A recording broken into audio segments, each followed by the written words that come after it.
I need a teacher like you.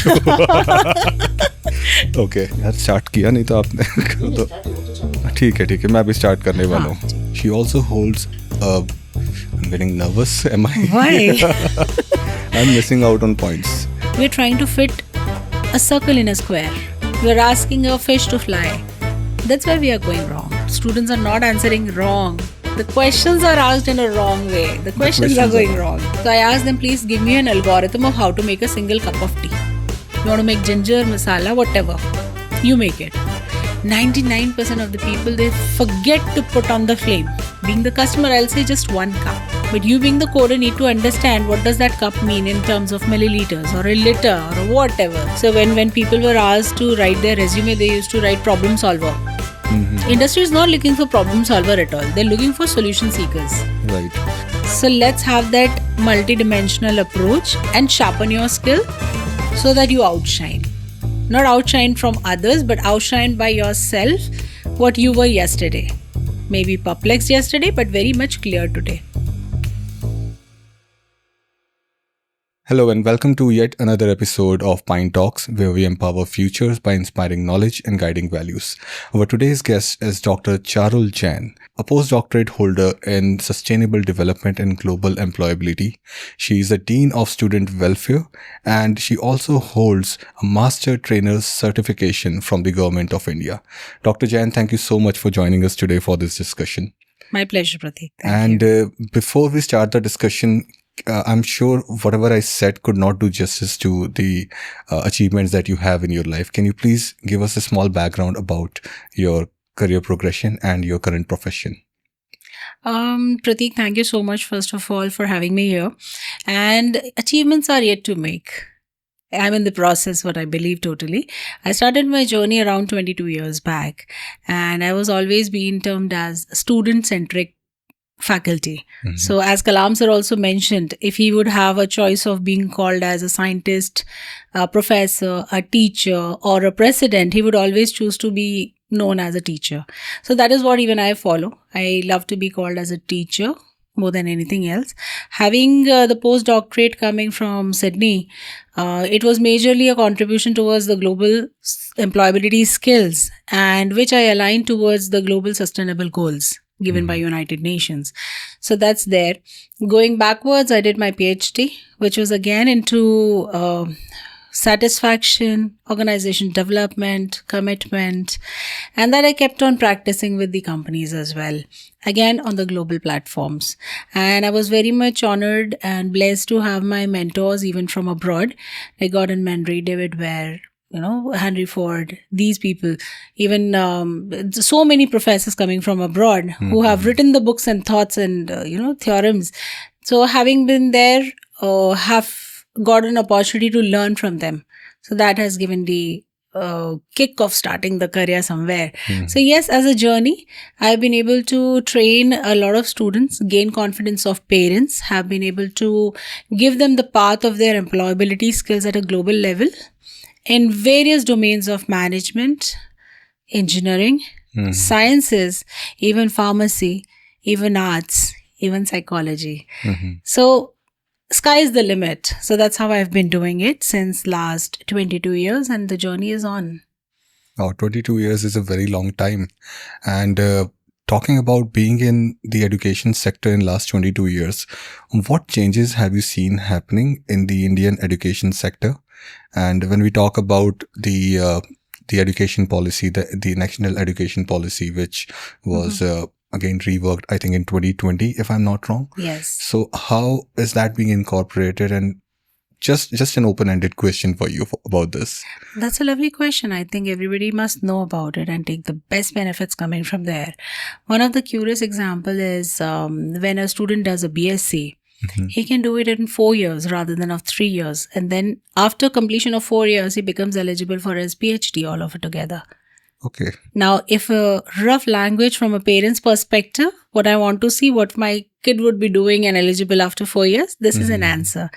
But as the policy maker, if I had to tell you why this NEP has come into picture in education system and why it is globally giving us so much of radiating impact, then first and foremost, it's based on high credit systems. Okay. Globally, the education system is not termed in terms of years. It is mentioned, it is mapped in terms of credits. So in terms of NEP, which is reworked in 2020, every course, every program is mapped with credits. Right. So that's one biggest win which is coming from national education policy. And now every university, every college in the country is abided to follow the same. The second most benefit which is coming in is multiple entry and exit. Now, what is it? हमें तो जो parents ने पढ़ाया था, it was like आप जाओ और 3 साल में बीबीए करके बाहर आओ, 4 साल में बीई बीटेक करके बाहर आओ. Right. Now, what is it? Now, let's say if a child comes to study a BTech, after 2 years, God forbid something happens. I recall one of my example coming from BTech during COVID. After studying 2 years, my one of my student in BTech lost his father. He did not have a financial background. Oh. No backup. What that student should do? He cannot quit the study. Right. And should he waste his 2 years? What is the option out? So there is a way which is there implemented in various universities across India since more than 50 years now, but it has been unaware with people. So the option given to him was you take a pause, take a diploma of 2 years, and then come back in third year when you're comfortable. Okay. And then he restarts after 2 years in third year and then completes fourth year and then moves out. So multiple entry and exit says in NEP that if a child completes 1 year, he is entitled to get a certificate of completion. If he completes 2 years of study, he is entitled to get a diploma. And if he completes 3 years and 4 years, whichever is there, he is entitled to get a degree. So that's a beautiful proposition given in there. Third best advantage which I see through the national education policy is dual degree. Right. People like you and I, we were aspiring towards doing something and we did something else. But yes, whatever we did it with all heart and soul. And the era right now is, we need to know AI as well as human centricity. We need to know banking as well as Python as a language. So there are two different streams which a student can study, both in a regular mode. So NEP allows dual degree from different universities now, which was not considered before. If somebody 10 years back could have done 2 degrees, I have a case with me. There was one student with me whom I think I taught him in 2010. He did his law as well as his master's. And that time I had to tell him, India at that point of time and the education system was not that mature enough to accept 2 degrees in your resume. So I had to request, please take one out, else you'll not be accepted in any placement process. So now as an education policy reform in National Education Policy 2020, this dual degree is accepted. So that's a brilliant thing. So about the dual degree, did we have too many cases in the past wherein students were interested in dual degree? I mean, what drove the government or the education policy makers to make this decision? That's what I'm thinking of right now. Yes. It is about giving more interest to the student. Okay. And it is about the entire education industry is focusing on 2 things right now. And I would say not only at the country level, but globally. That's how it provoked me to do global employability skills. The entire industry 4.0, which is moving towards 6.0, is focusing on interdisciplinary skills and multidisciplinary skills. So if a manager has a Python skill and AI skill, he is highly employable. And if a technical guy, MTech, BTech, B-Pharma has a human centricity, a banking background, a retail background, a database background, his employability is very high. And even the understanding level is very high. Imagine a simple bottle of any cold drink, any soft drink, if you wish to sell. Just the marketing and sales will not work. True. It has a lot of financial background being worked at the back. There's a lot of digital media work being worked. There's a lot of creation being done at the background. There's a lot of work being done at the company side. So that approach is right now needed in every candidate. So this dual degree gives them an opportunity to have more understanding of multidisciplinary approach and interdisciplinary approach. So, when it comes to your understanding of sustainable development and the global employability structure as in whole, from the global perspective, are there any other countries who have incorporated these kind of changes in their education policies? And I mean, do we have any kind of case study from past? From if you may share, if you have any. Yes. The United Nations has given us SDGs, 17 Sustainable Development Goals, out of which the fourth one comes as quality of education. Okay. I'm working on 3 goals very precisely. Quality of education. Then 10th comes as EDI, equality, diversity and inclusion. And 17, that's called collaboration for all the goals. So now this question actually comes as goal number 17 and goal as 4 and 10 altogether. So if I say that what are the different countries or which are the different countries who have contributed in this dual degree, I think everybody is in for it. Okay. It's a goal listed by the United Nations. And even our leader, a prominent mentor, has said India till 2030 will ensure implementation and fulfillment of all 17 goals. And you know that how India is growing. We are the third largest economy right now. So if we are third, when everybody was having a negative GDP and we were growing in the positives, the rest of them are also contributing to the same. So every country is following the same. Every country has that credit system. Every country has that multiple entry and exit, wherein they invite the Indian students and our students go out and their students come in. That's a, foreign exchange comes in. And then this dual degree, they all accept. So now people, all the countries, all the mentors, all the educational institutions are coming up gradually in it. So there are very big examples from India. They have partnered in and they have taken it very actively. And I'm really thankful to the government also. They have run so many faculty development programs in order to aware everybody about this opportunity. That has become a blessing for the children. That's perfect. So based on this goal and this achievement, when we achieve it in 2030, how far away do you think we are from being an international education hub? Because Five Eyes control the whole world when it comes to the international education. We have US, Canada, Australia, UK and New Zealand controlling the whole international education system for now. And most of the students who want international education often chooses one of these 5 countries.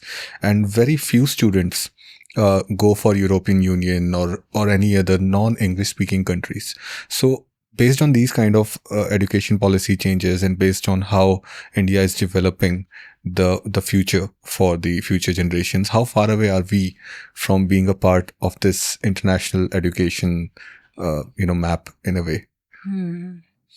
I would like to recall you with few names. Sundar Pichai is Indian. Indra Nooyi is Indian. And there are so many examples if I start counting in. They're all Indians. They went out, they made the brands look brands. Right? Now coming back, how many years would it take to get executed, or at least in India to get it executed? See, in pandemic, the growth of technology, the growth of learning has taken a huge 10x space. True. So when the urge comes in, it's a human tendency to move faster.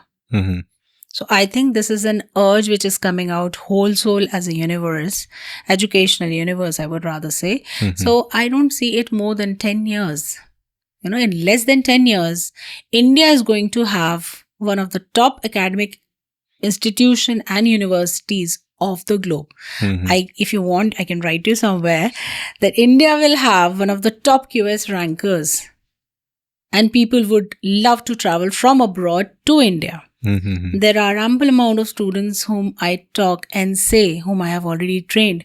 They say that, ma'am, what we have studied, what you people have trained us, skilled us, given a practical exposure, what we are doing in US is just, mere learning for us. We have done it all. Every country has its own, periphery. That's completely okay. But what I'm saying is the quality of movement, what we are doing here, and the pace, what we are taking in India, I'm sure, Prateek, it's not taking more than 10 years. I mean, I'm looking at it like not more than 7 years. We'll have one of the top QS ranking university in India. Now, the reason why I'm asking this question is because a few years back, I read an article wherein MIT graduates are not able to crack the IIT entrance exam, and they were finding it very difficult. And this is something which is like we're talking about graduates, and in India, these exams are often appeared by students who are just 12th pass out in India. So IIT doesn't have their doors open for international students, or even IIM, despite of being the best institutes for. I mean, when we talk about all the figures, Sundar Pichai and Satya Nadella and Indranui and everyone, they started their education from India. So what is stopping us from opening the gates for international students? Or this is the reason why I was asking the question. But I'm sure the urge, as you mentioned, it's the need of the hour or the want. And I'm sure within, as you mentioned, I'm positive. That's why I was asking this question. Next 10 years, we will have far more universities landing in top 100 QS rankings and top 500 QS ranking. And this will open a lot of doors. And given the kind of changes NEP is bringing forward, the credit system, this will also make it easier for international universities to match the curriculum, the modules, and it will be easier for the research collaboration also, or even for the exchange tutor programs. And that will give us an edge to reach that particular level. I think it is so happy to bring into your notice that a lot of foreign universities are investing in India. They want to have a center in India, full-fledged. What is calling them to come in India and invest? We Indians have something. That is why they are bringing in. And answering to your question, why people are not cracking some examination, I would not talk about any brands coming in, but I will tell you some facts. We are trying to fit a circle in a square. We are asking a fish to fly. That's where we are going wrong. See, every university and every college has its own soul, its own purpose, its own tradition, its own, value system, why they are there.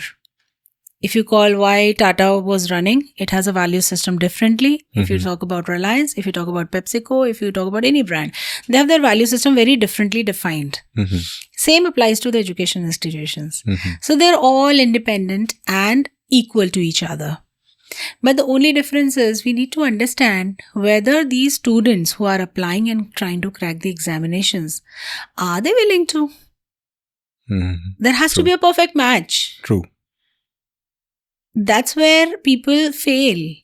We need to understand it's neither the university or college's problem, nor it is a mistake of the candidate. But it's not a perfect match. अगर admission ले भी लेगा तो वो sustain नहीं कर पाएगा. Same example comes, we are missing out on one very big gentry, which is into administrative services, government officials. So there is another big problem there. We're trying to fit everybody to become a collector. True. We're trying to fit everybody to become, the best SP. No, it cannot happen. Please understand, there has to be a perfect match between the requirement of that sector and then what is there in the candidate. If there is a scalability in the candidate, please scale him to that level. But if he is not, God forbid, not able to scale up to that level, please do not demoralize. So there comes the role of a mentor.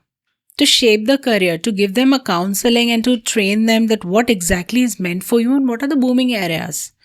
See, what I totally believe that these candidates are like raw stones, which are recently digged from the mines. Now I have to give it to the best of the people who will carve them into diamond, sapphire, emerald. I'm wearing a diamond. Why not an emerald? I don't like it. True. It doesn't suit me. So it has to be a perfect match. So everybody is not required to crack any examination. And everybody doesn't need to study in every organization or work in every organization. So it needs to be mapped properly. It needs a thorough understanding of the candidate and the company or maybe the education institution. So I think everybody is at win. There's no problem in the candidate or there's no selection problem in any of the education institution, I would say. So do you feel that the categorization of education that we have in India, the arts, commerce and science, and for students to pick one at an early stage of 10th or 11th, do you think we should have more categories, and that will give them a clear picture where they want to be in a longer run? Or are these 3 categories enough for the rest of our life also? There's nothing enough. Let me tell you, there's nothing enough. And yes, nowadays, the schools in itself have, the school themselves have different variety of options. So talking about the interdisciplinary approach, the way you just mentioned that dual degree is going to help a lot. What steps should student take in an early stage to develop skills in which they can accept these kind of changes? Because interdisciplinary is more like multitasking. And I think we have all heard about that phrase, jack of all trades, master of none. But it's an incomplete statement. The complete statement is jack of all trades, master of none is oftentimes better than master of one. So first of all, the statement was curbed to create a mindset that you have to be on one path. And now all of a sudden students are being taught that you have to learn multiple things and be a master of multiple things. So how do you think, or how much time is it going to take to change the student mindset? And how is it going to work out, especially in India? Okay, it's a wonderful question. It's working out already in India. It's very simple. Let me explain you. A student who's an engineer, or maybe a master's in, let's say, banking, financial services and insurance, or a media management. So I pick one example. When a student wants to work in bank, so he needs to know banking. He needs to study finance. He needs to study the financial calculations. So that's why he does that master's into it, that sector specific learning. Now, when a person works in bank, he also needs to know how to sell those products to the clients. At the end of the day, who buys it? We people buy it. So we don't understand the terminology of banks. We will ask them very simple. What is my risk factor? Is my money safe? What is the return? These kind of questions a customer asks. So does my banking financial service student knows the sales and marketing strategies? Now, few students are working for one of the biggest brands as an intern, as interns. Now, when the bank says, my entire banking product is displayed and it is automated on my system. Can you define the codes and can you find the errors in the code which is not letting the client buy the product of his choice? And can you please tell me what modifications I can make so that this product becomes more sellable? Henceforth, this banking services student also needs to know the Python with logics. That's how the interdisciplinary things works. There is another domain area which says human centricity. At the end of the day, customer is the king. Who is the customer? It's a human being. A mother never buys a diaper.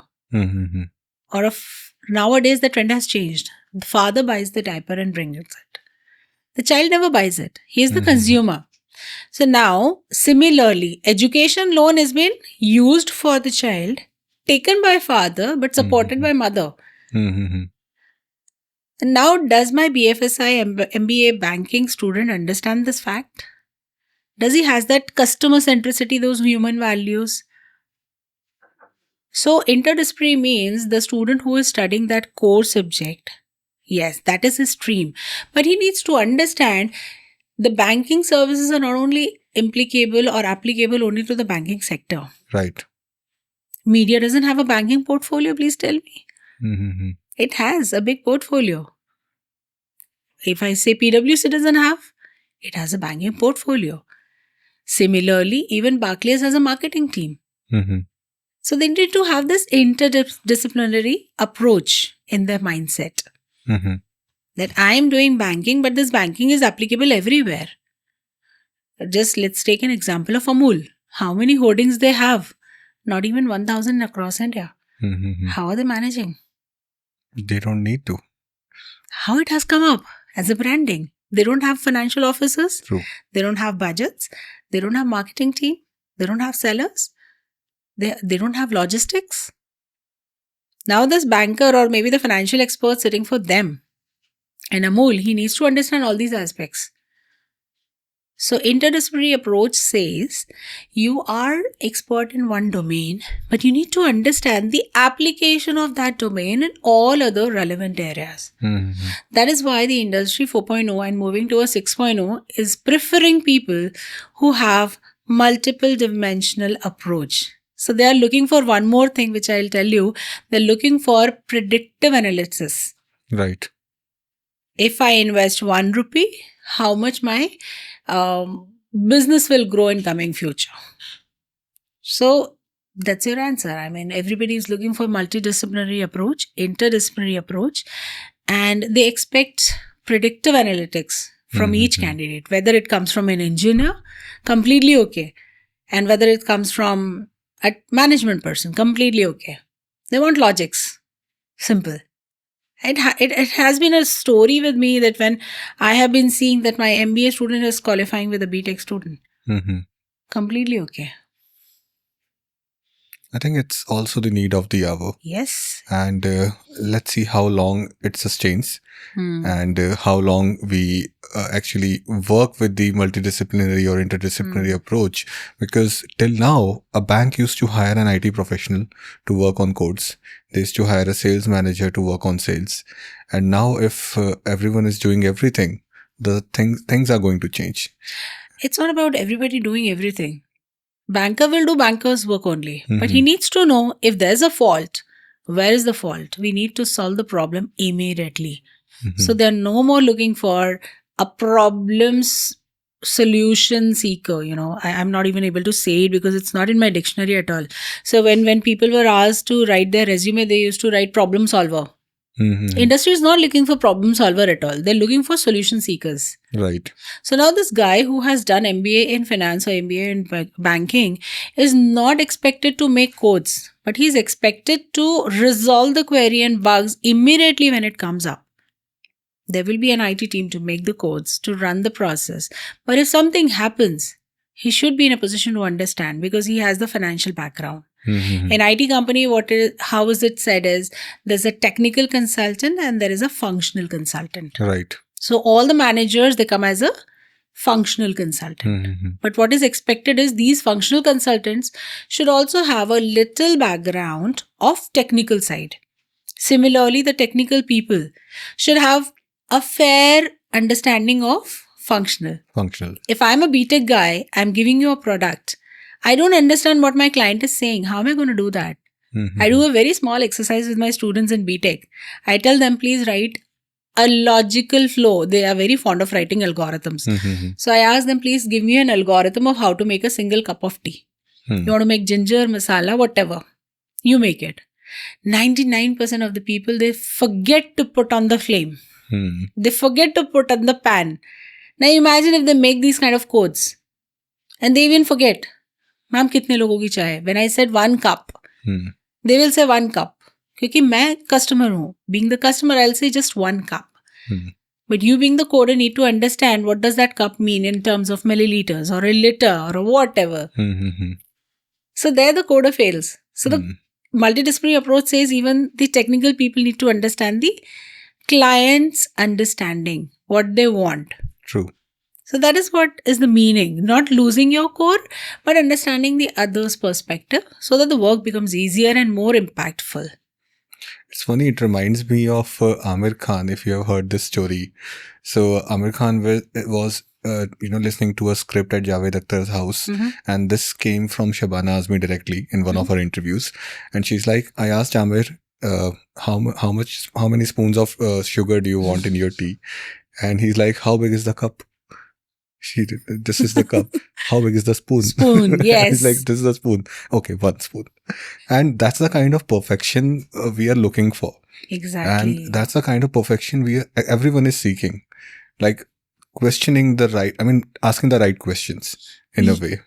I'm thankful you brought this out. Students are not answering wrong. The questions are asked in a wrong way. The questions are going wrong. So they have to be more curious and they have to be they have to understand more, to ask more questions. Hmm. Because only after failure, I mean, till now, it was just that only after failure you understand things and you start asking the right Yes. questions.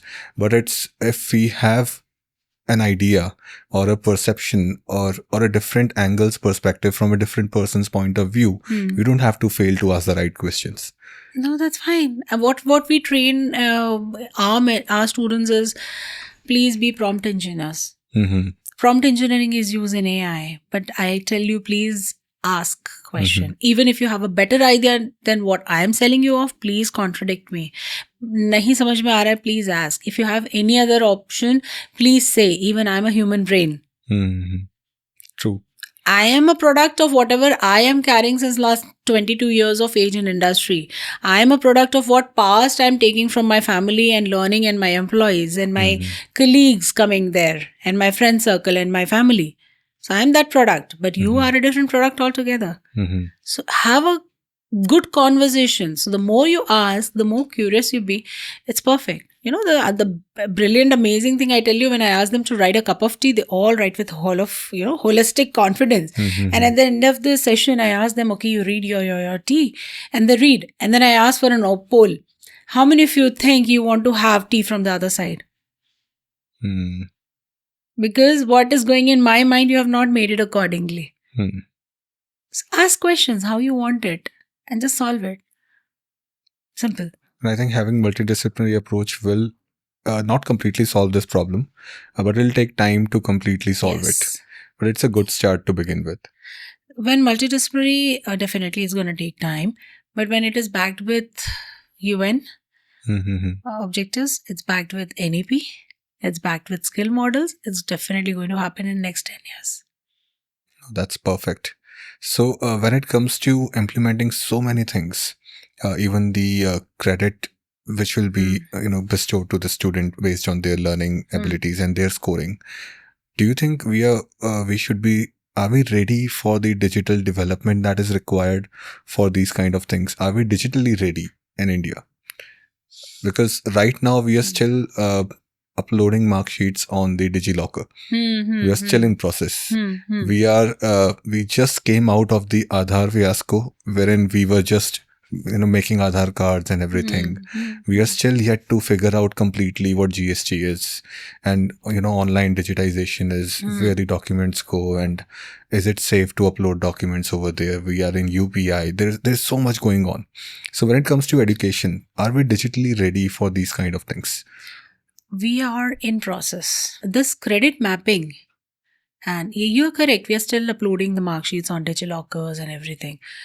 We are in process. One of the example is Swayam, which is government-backed online learning platform. In education sector, we call it MOOC, Massive Open Online Courses. When a student like you and me or anybody else does any course, it is maybe of 2 credit, 3 credit, 4 credit, it automatically gets credited. Once we qualify the exam, it automatically gets credited to our credit bank. That is called ABC, Academic Bank of Credits. Okay. We started doing it. India has already started doing it since a pandemic hit, and even before that. The students have been getting that ABC, and it has been imposed with all the colleges to pursue these courses. So this is another benefit coming from the National Education Policy. 40% of learning has to come through MOOC courses.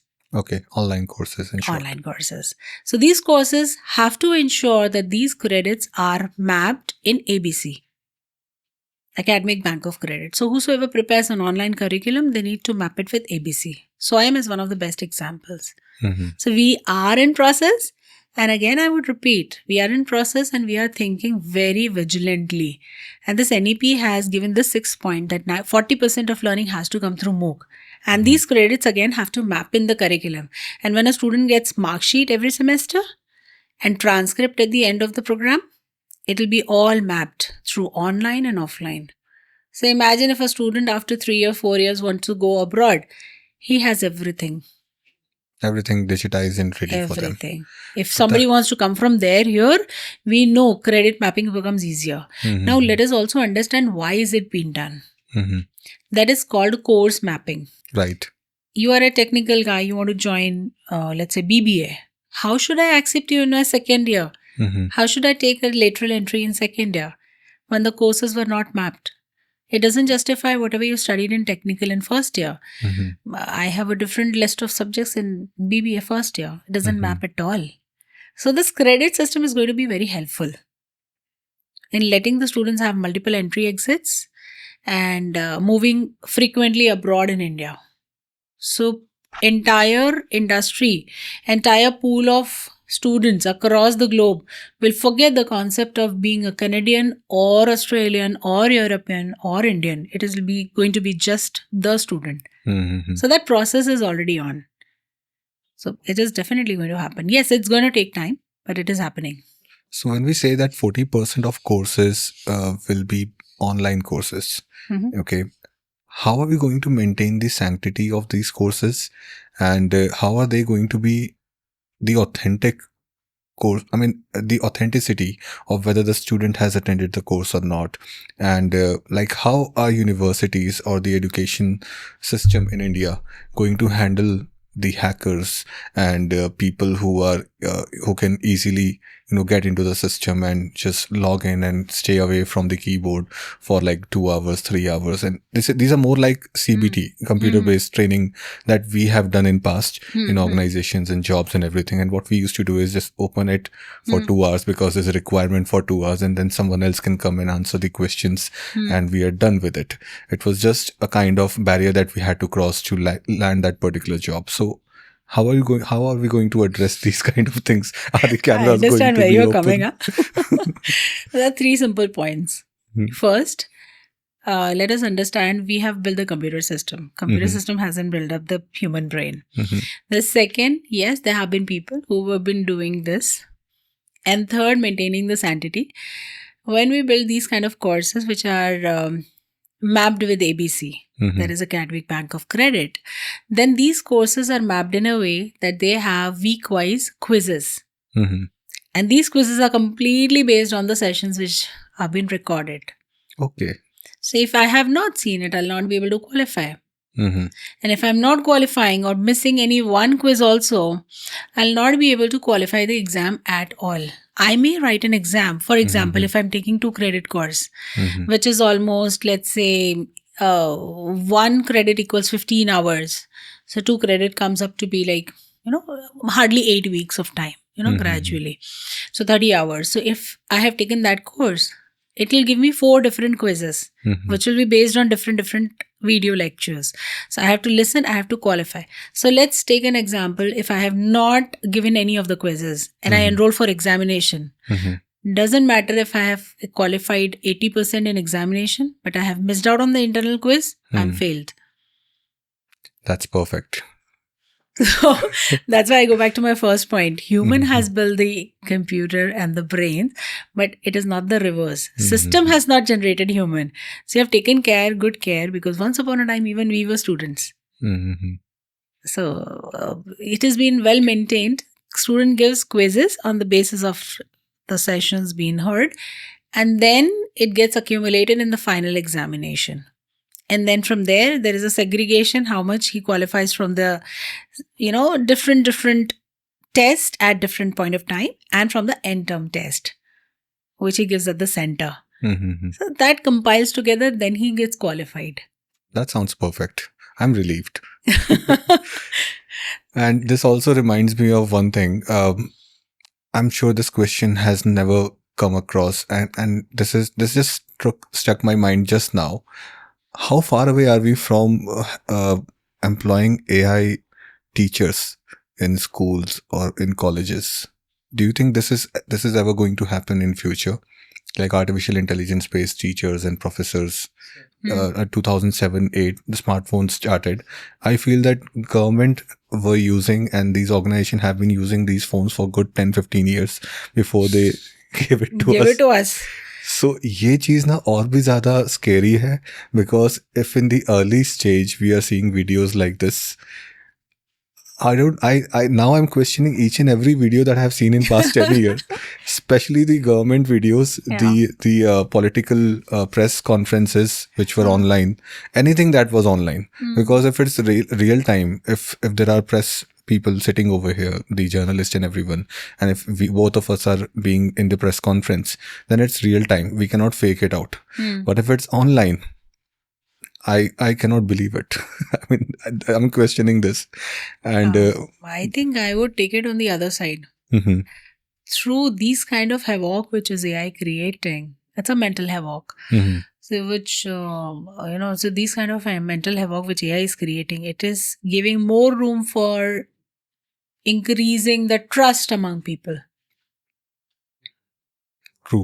I can't believe you. Okay, let me call you. Okay. Let's meet over a coffee and talk. Mhm. That will increase, which today we have lost the human connect.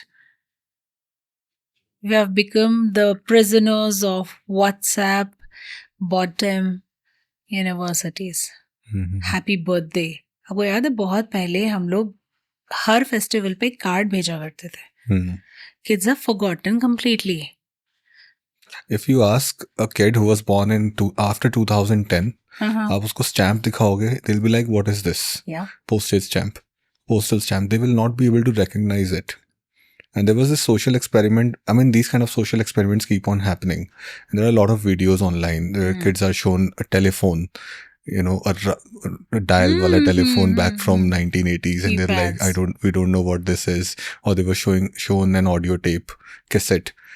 And they're like, what Hardly is there this? are We don't know. parents who will sensitize their kids with all of that. Like my kid has all of these. Keypad वाला phone, वो cassette, इतना बड़ा cassette, छोटा cassette, CDs. जब वो सोनू निगम के गाने आते थे तो हम लोग उसको भरवाना, उसको परचेज करना. बैंड ऑफ बॉयज आया था, रेडियो से रिकॉर्ड करना सॉन्ग्स को. घर पे आज भी रेडियो है. हाँ, वो पैरेलल रिकॉर्डिंग जो चालू होता था, एक बज रहा है दूसरा रिकॉर्ड, मिक्स टेप बनाते थे. बट जब मैंने ये देखा ना, एंड आई वाज लाइक, यार बच्चों को ये सब भी नहीं पता. Then I was talking to my mom and I was like, देखो आजकल के बच्चों को ये भी नहीं पता. तो मेरी मम्मी से, तुझे बड़ा पता है ग्रामोफोन क्या है? And I was like, yes. मेरे पेरेंट्स ने कभी मुझे दिखाया नहीं, कभी कोई रिकॉर्ड प्लेयर वगैरह कुछ मेरे पास था ही नहीं. So this is a part that all of us have been through, and even though we feel surprised कि बच्चों को ये सब नहीं पता, they were not meant to know these things. किसी ने बताया नहीं. And उसकी गलती थोड़ी ना है. नहीं, गलती उसकी भी नहीं है, गलती बताने वाले की भी नहीं है. It is a change in era. Yeah, it happens every 30 or 40 years. It keeps on happening.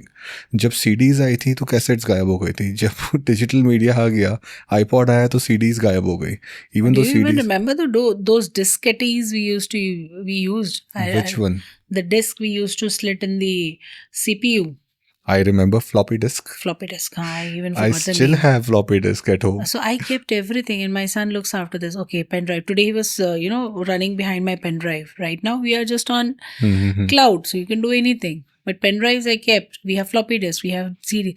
But not everybody does that, and it is not even needed. To know the background and history, it becomes a history. But for this generation and onwards, it's really needed to move on to AI. It's really needed, right? So दो part में divide करके चले हम बहुत clearly. Technology and human centricity. So AI is going to enhance the technological aspect of the human, and in the moment we increase the use of AI, it is going to increase the trust factor in human. Because I don't know what AI is saying. Now you're saying that the call centers are giving brilliant calls using agentic AI, but I still prefer giving a call to my friend who is working as a VP in one of the banks. Shall I apply for loan? True. The mindset has to come up. Mindset has. So talking about the future of education and the industrial structure in India, which sectors do you think are going to be emerging sectors for students in next 10 years apart from AI? Okay. AI is going to be an embedded part in every of the sectors, course. Each and every sector for that matter. I would say each sector is booming up. It's just movement of one sector about the other, according to the movement of industry. So for example, in 1995, we had banking sector moving up. In 20s, we had retail moving up.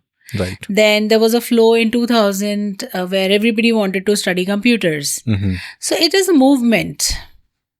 It doesn't mean that some other domain area will not have their existence. Again, I'm telling you, coming back to multidisciplinary approach, everybody is needed in the industry. So every sector is growing in the same pace. So every sector has opportunities. How I'm saying, I keep on reading the global skill reports, Indian skill reports, PwC skill reports, KPMG skill reports, Randstad skill reports, then Webex skill reports. So these people keep on assessing the skill factors. They keep industry, academia, and students.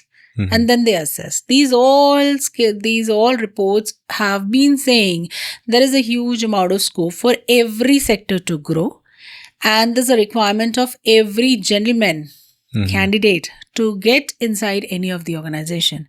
Again, I bring you back. There has to be a right match. Has to be a right match. Yes. True. So when it comes to the employability strategy, India is, I feel that just recently we started talking about employability in India. So how the industries responding to these kind of things, and how are universities preparing themselves for the employability strategy? So this is more like bridging the gap between the course completion and the OJT phase that we used to have. And the OJT phase will now be a part of the curriculum, which is actually the employability strategy. So how are universities changing their approach? And is there any kind of meetings or any kind of discussion happening with industries to bridge that particular gap? Something that we were talking about some time back, the upskilling part. Yes. The companies and the academia. So what we call is industry academia collaboration. First thing, this is the terminology even the NEP uses. All right. So industry academia collaboration. The first thing, the university or the colleges will always talk about skills. Okay. And how these skills are being called in the industries are competencies. So when you will ask as a company from me, what competencies I require from a candidate to be employable. And accordingly, I will skill my student accordingly. So there are two terminologies for the same thing, right? Industry calls this competencies because they have to be OJT. Right. And they have to perform, earn the money from the work, get the money for the company. For the universities, schools and colleges, it is skill because we are into skilling of the students through training, through practicals, tutorials and all these things. So these are two different terminologies because we are looking from the two sides of the prism. All right. Coming to the second, how is it being bridged? How has it been enhanced rather?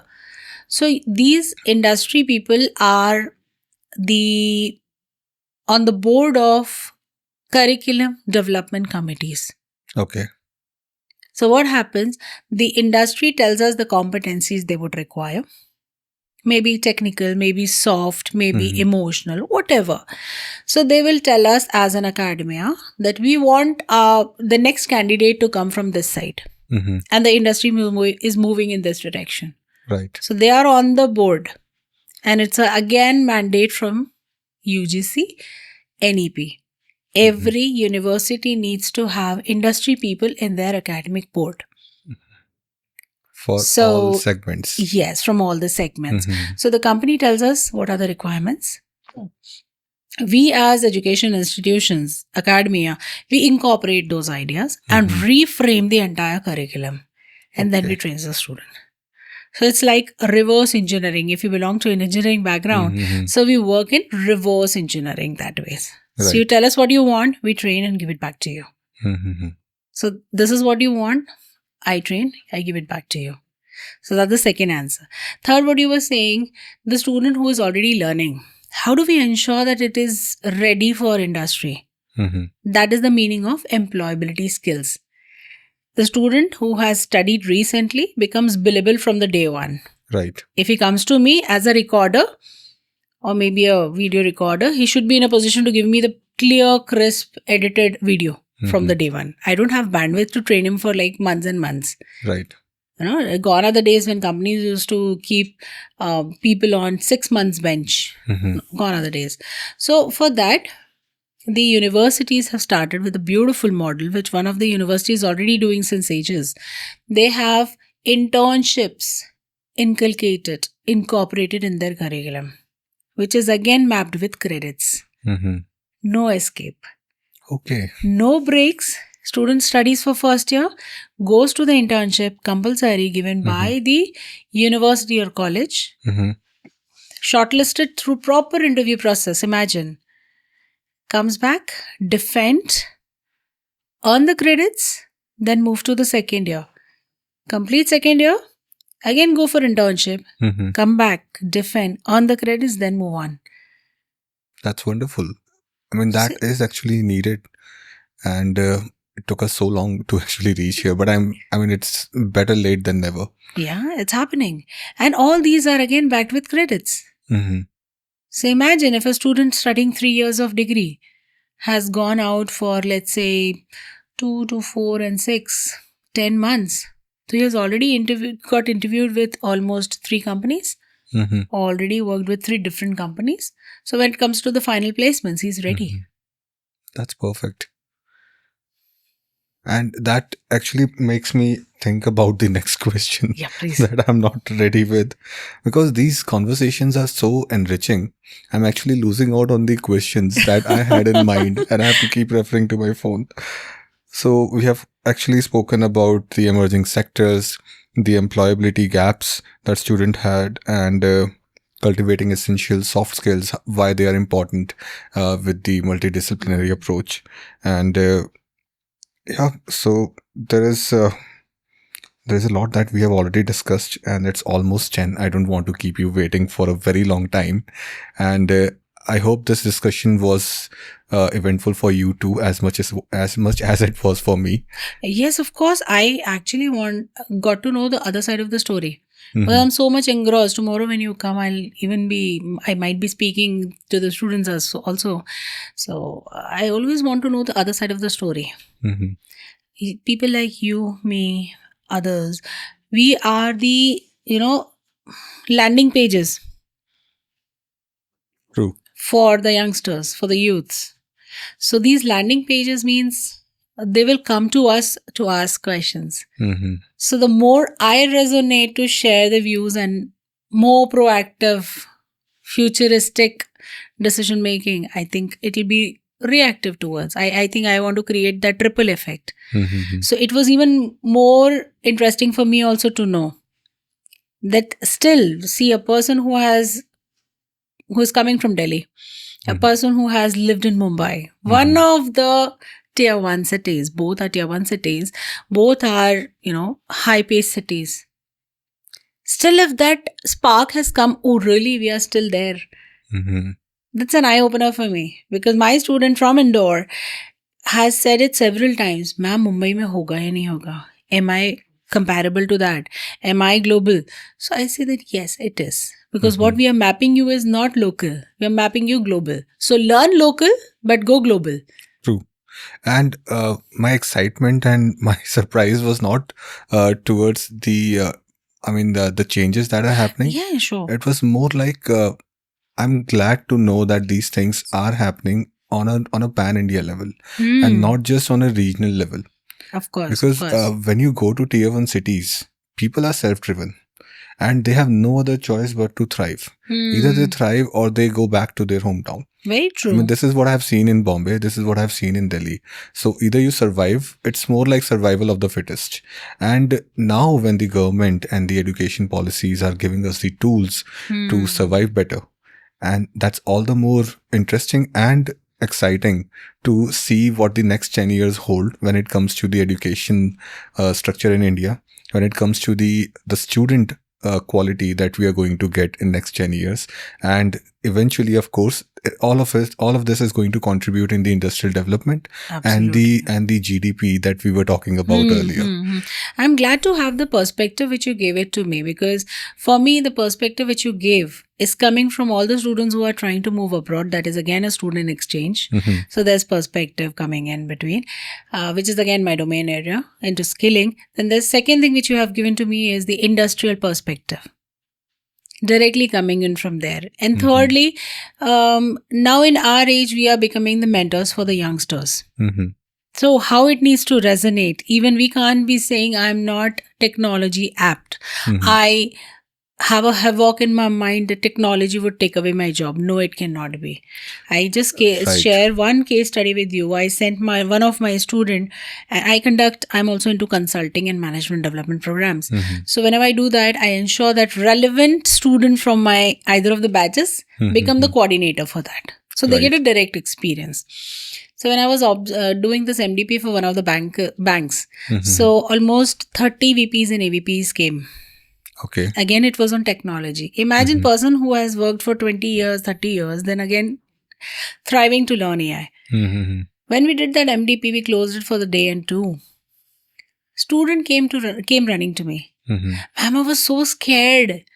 Mhm. इतने experienced लोग हैं. How will I fit in the organization? But looking at this, they're nowhere. Mhm. Nowhere in the sense positive. Ma'am, they look for something strategic. Mhm. And we are the executors. Mhm. So they are always ready to mentor us. हम फालतू ही उनसे डर रहे थे. Mhm. So they are the supporters. So these kind of events will keep on happening. True. True. So these kind of discussions are like we people become supporters to the next generation. Mhm. So that eye opener is like brilliant to them. These things come up. This reminds me of my first day of corporate training. Mhm. I was hardly 28 years old. Mhm. And I was actually talking on importance of EQ in a corporate structure with the leadership team. And as much as nervous I was, their behavior didn't help at all, because most of them were like checking their phones, and one person was loudly talking on his phone, and I was like, where have I landed and why am I doing all these things? Because I have already entered a contract and I have to do these things. It took me 2 sessions to come out of that particular, low confidence stage. And after that, I have evolved drastically. I mean, handling conversations with almost anyone. And I feel that it's more about the exposure that you Yes. get. The earlier the exposure, the easier it becomes for anyone to Right. thrive in that particular fields. And if students are getting these kind of exposure at such an early stage, it's a wonderful thing, frankly. Absolutely. The industry and academia have to work in collaboration to True. create these exposures for the students who are about to become the next CEOs of the nation. True. And the reason why I was asking you all these AI-based questions, I completely agree with what you are saying. But for me, these podcasts are more like also a kind of database, a kind of documentation from survey point of view. That when I interview like 10 people or 100 people, and how many percentage of people feel this way, and it's more of a part of a bigger, larger study material for me when it comes to understanding age differences and generation differences. Absolutely. How people think and how professors think, how deans think, how industrialists think, how a CMO will think who is 80 years old, how a person will think when he's 40 years old. So there's a lot that goes on, and I keep on doing these kind of things. So thank you so much once again. And before we depart, I'll quickly move to the rapid fire questions Sure. that I've already shared with you. So let's move to the rapid fire questions. So one academic trend you're most excited about? Upskilling. The single biggest advantage of a university education today? Skilling the future nation. Skilling the future nation. And your favorite book for young graduates? Just a 25 pager, I think. Who Moved My Cheese? That's my Who Moved My Cheese? Who Moved My Cheese. It's my personal favorite, and I've been reading it since 20 years now. And every time I read it, it gives me a solution. Wow. A mandate. I'm sure we can have a different podcast just to discuss that book. Absolutely. And the next question is one skill you believe every student must learn outside their curriculum? I would say emotional resilience. Perfect. And campus life versus digital learning, what's irreplaceable? That canteen life with students. That physical connect. Campus life cannot be replaced with a AR, VR at all. True. And your biggest hope for India's education system in next 5 years? We are globally third largest economy, Mm-hmm. but we would sustain that first position for a very long. And my vision is we should be in a position to give the best skilling in our country in the Mhm. coming 10 years, for sure. Perfect. And a common myth about student welfare that people are not aware of. I mean, a myth that people believe in, but it's not true about student welfare. I would typically say, iska kuch nahi ho sakta. Okay. I mean, a typical, statement given to a student. Mm-hmm. Iska kuch nahi ho sakta. But I, being a Dean Student Welfare, I proudly say that every student is a gem. वो बहुत कुछ कर सकता है. So we should not give up on anyone. Not at all. Not at all. And if you weren't an educator, what would you be? Okay, you really want to know this? Well, the audience wants to know this. If I was not an educator, I would have been an IAS officer. And I'm sure India would have changed either ways. I am doing my level best and I'm contributing.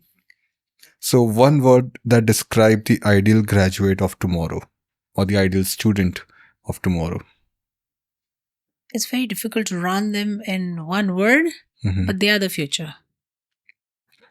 And what makes a student truly employable when it comes to developing employability strategy and sustainable development from your side?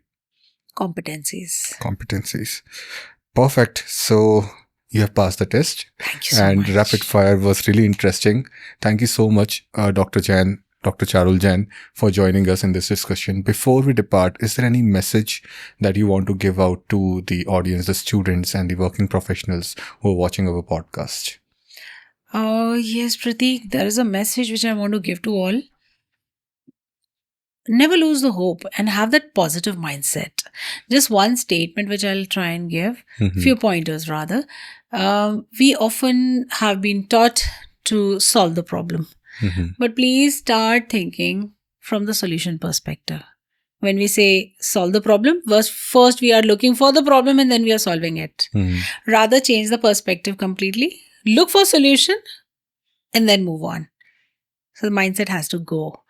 And please believe that every person has a place in industry. So do not run for which sector is booming, which is going down. Mhm.